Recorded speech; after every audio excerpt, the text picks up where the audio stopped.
আমাদের আদর্শ গ্যাসের সমীকরণ আছে পিভি ইকুয়ালস টু এনআরটি।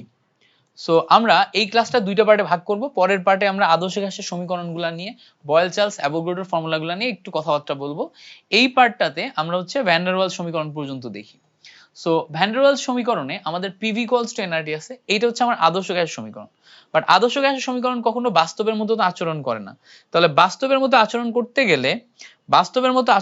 গেলে আমরা যদি একটু দেখি, বাস্তবের মতো আচরণ করতে গেলে তখন ভ্যান ডার ওয়ালস সমীকরণটা হয় চাপের কারেকশন হয় p plus n square a divided by v square, এটা একটা correction, v minus n b একটা কারেকশন, ইকুয়ালস টু এনআরটি একটা কারেকশন। সো এটা হচ্ছে আমাদের আদর্শ গ্যাসের বাস্তব সমীকরণ বা বাস্তব গ্যাসের সমীকরণ বা ভ্যান ডার ওয়ালস সমীকরণ। এই জায়গাতে ভালো করে খেয়াল করলে দেখবা এইটা হচ্ছে আমার চাপ, এইটা হচ্ছে আমার আয়তন। চাপকে কারেকশন করা হয়েছে চাপের সাথে কিছু একটা অ্যাড করে, আবার আয়তনকে কারেকশন করা হয়েছে আয়তন থেকে কিছু একটা বাদ দিয়ে। ঠিক আছে, সো চাপকে কারেকশন করা হয়েছে, আয়তনকে কারেকশন করা হয়েছে। সো একটা হচ্ছে চাপের সাথে, আরেকটা হচ্ছে আয়তনের সাথে। এখন এই যে ভ্যান ডার ওয়ালস সমীকরণটা আমরা শিখলাম, এখান থেকে অনেকগুলা প্রশ্ন আসে। এর ভিতরে একটা প্রশ্ন আমাদের জিজ্ঞেস করে যে তোমার চাপের correction van der Waals factor কত, আয়তনের correction van der Waals factor কত। সো এই জায়গাতে ভালো করে খেয়াল করলে দেখবা এটা হচ্ছে চাপ, এটা হচ্ছে মোল নাম্বার, এইটা এইটা হচ্ছে আমাদের আয়তন। ঠিক আছে, n square a by v square v minus n b equals to nRT. ঠিক আছে, সো এই যে ইকুয়েশন গুলো আমরা পাইলাম, এই ইকুয়েশনের ভিতরে আমাদের বিভিন্ন টাইপের কোশ্চেন করে। ঠিক আছে, সো যেই সমস্ত কোশ্চেন গুলা করে তার ভিতরে একটা কমন কোশ্চেন হচ্ছে যে ভ্যান ডার ওয়ালস ফ্যাক্টর কোনগুলা। ভ্যান ডার ওয়ালস ফ্যাক্টর এখানে আমাদের এ এবং বি, এবং ভ্যান ডার ওয়ালস ফ্যাক্টর ছাড়াও আরেকটু জিজ্ঞেস করে, সেটা হচ্ছে যে ভ্যান ডার ওয়ালস ফ্যাক্টর এ ও বি এর একক কি। ঠিক আছে, ভ্যান ডার ওয়ালস ফ্যাক্টর এ এবং বি এর একক কি। সো তোমরা ভ্যান ডার ওয়ালস ফ্যাক্টর এ ও বি এর একক সম্পর্কে কেউই অবগত হন নয়, মানে নেই হয়তো, কেউই তোমরা জানো না যে ভ্যান ডার ওয়ালস ফ্যাক্টর এ ও বি এর একক কি। সো চলো আমরা এখন ভ্যান ডার ওয়ালস ফ্যাক্টর এ ও বি এর একক দেখি। ঠিক আছে, একটু বোঝার চেষ্টা করি যে ভ্যান ডার ওয়ালস ফ্যাক্টর এ ও বি এর একক কি। এখন বলো তো এইটা কি, এটা চাপ না? এটা হচ্ছে চাপ। এইটা যদি চাপ হয় তাহলে টোটাল এই অংশটাও চাপ। কেন বলো তো? কারণ কেবলমাত্র চাপের সাথেই চাপ যোগ হয়। তার মানে n square a divided by v square, এই টোটাল অংশটার একক হচ্ছে চাপের একক, অ্যাটমসফিয়ার একক। এই টোটাল অংশটার একক কি? চাপের একক, অ্যাটমসফিয়ার একক। তো এখন যদি আমরা এ এর ভ্যালু বের করি, তো অ্যাটমসফিয়ার এককের সাথে উপরে দেখো আমাদের ভি স্কোয়ার আসে আর নিচে দেখো হচ্ছে আমাদের এ স্কোয়ার আসে। সো এখান থেকে যদি আমরা দেখি litre square into atmosphere divided by mole square, এইটা আসে আমাদের ইয়ার একক, কিসের? চাপের যে কারেকশন, চাপের কারেকশন ফ্যাক্টর এ এর একক। ঠিক আছে, সো লিটার স্কোয়ার অ্যাটমসফিয়ার পার মোল স্কোয়ার এটা। এবার যদি আমরা একটু আয়তনের দেখি, আয়তনের যে কারেকশন এটা হচ্ছে এইটা। সো এন ইন্টু বি, এইটার একক কি বলতো? এইটার একক হচ্ছে আয়তনের একক লিটার। সো বি এর একক হচ্ছে লিটার ডিভাইডেড বাই পার মোল, কারণ কি মোলটা নিচে যাবে। সো লিটার পার মোল, এটা হচ্ছে আমাদের বি এর একক। ঠিক আছে, সো এখান থেকে আমাদের কারেকশন ফ্যাক্টর এ এবং বি এই দুইটার একক নির্ণয় করতে বলে। যখনই একক নির্ণয় করতে বলবে তোমার মুখস্থ করার দরকার নেই, তুমি এভাবে সিস্টেমেটিক্যালি বের করবা। ঠিক আছে, এভাবে কি করবা? সিস্টেমেটিক্যালি বের করবা। অ্যান্ড দেন এখান থেকে আমাদের আরেকটা কোশ্চেন দেয়, বলবে এরকম যে বলবে যে 22 গ্রাম কার্বন ডাইঅক্সাইডের জন্য ভ্যান ডার ওয়ালস সমীকরণ লিখো। আবার বলি 22 গ্রাম কার্বন ডাইঅক্সাইডের জন্য ভ্যান ডার ওয়ালস সমীকরণ লিখো। আমাদের প্রশ্ন এরকম দিবে যে 22 গ্রাম কার্বন ডাইঅক্সাইডের জন্য ভ্যান ডার ওয়ালস সমীকরণ লিখো।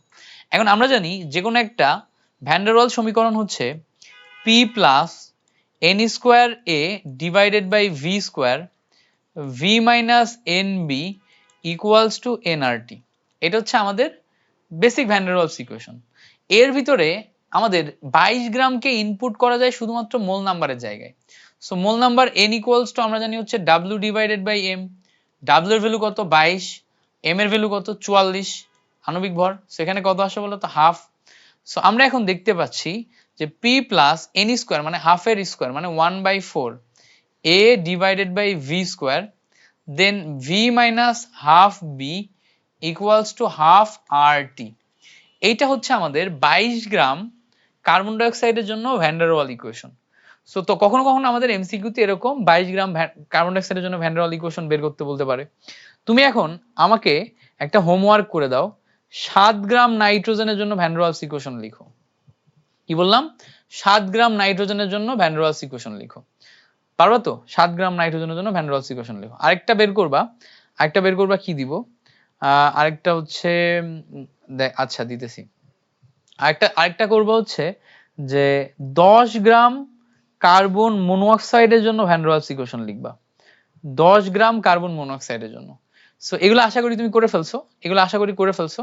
এরপরে আমরা এখান থেকে আরেকটা ম্যাথ করব। এই ম্যাথটা ভালো করে বুঝবা, হ্যাঁ, এই ম্যাথটা ভালো করে বুঝবা। সো আমাদের কাছে এরকম আছে যে p plus 0.25 a divided by v square, তারপরে v minus 0.5 b minus 0.5 RT সমীকরণটি, ভালো করে প্রশ্নটা বুঝবা, সমীকরণটি কত গ্রাম তোমার হচ্ছে অ্যামোনিয়া এর জন্য প্রযোজ্য। সো আমাদের কাছে অ্যামোনিয়া দেয়া আছে, অ্যামোনিয়া গ্যাস, এই অ্যামোনিয়া গ্যাস কত গ্রামের জন্য প্রযোজ্য সেটা বের করতে বলছে। সো ভালো করে দেখো, এই জায়গাতে অ্যামোনিয়ার মোল সংখ্যা কত? 0.5 এই জায়গাতে দেখো 0.25 দেখে আবার ভেবো না মোল সংখ্যা 0.25 না, 0.5 এর স্কোয়ার করলে 0.25 আসে, ঠিক আছে? সো এটা কিন্তু n স্কোয়ার ভ্যালু আছে, সো এখান থেকে আমরা n এর ভ্যালু পাই 0.5। n ইকুয়ালস টু কি বলতো আমাদের w divided by m, so w divided by m equals to 0.5। So এখান থেকে আমরা অ্যামোনিয়ার কত গ্রামের জন্য প্রযোজ্য সেটা হচ্ছে w এর value, so w equals two পাবো হচ্ছে আণবিক ভর ইনটু 0.5। সো আণবিক ভর মানে কত? আণবিক ভর মানে হচ্ছে আমাদের অ্যামোনিয়ার জন্য নাইট্রোজেন 7 14 আর 3 17, 17 ইনটু 0.5 মানে হাফ মানে কত বলতো? 8 দুগুণা 16, 8.5 গ্রাম। সো 8.5 গ্রাম অ্যামোনিয়ার জন্য উপরের ভ্যান ডার ওয়ালস এই সমীকরণটা প্রযোজ্য। যদি এখানে অ্যামোনিয়া না দিয়ে কার্বন ডাইঅক্সাইড দিত তাহলে কতর জন্য প্রযোজ্য হতো? তখন আমরা কি করতাম? w by m equals to 0.5, so w equals to 44 into 0.5 means হচ্ছে 22 গ্রাম। তো তখন আমরা 22 গ্রামের জন্য প্রযোজ্য করতাম, ঠিক আছে? তখন আমরা কি করতাম? 22 গ্রামের জন্য প্রযোজ্য করতাম। সো এটা ছিল হচ্ছে আমাদের ভ্যান ডার ওয়ালস ইকুয়েশন থেকে আমাদের এখানে যে সমস্ত কোশ্চেন গুলো আসে।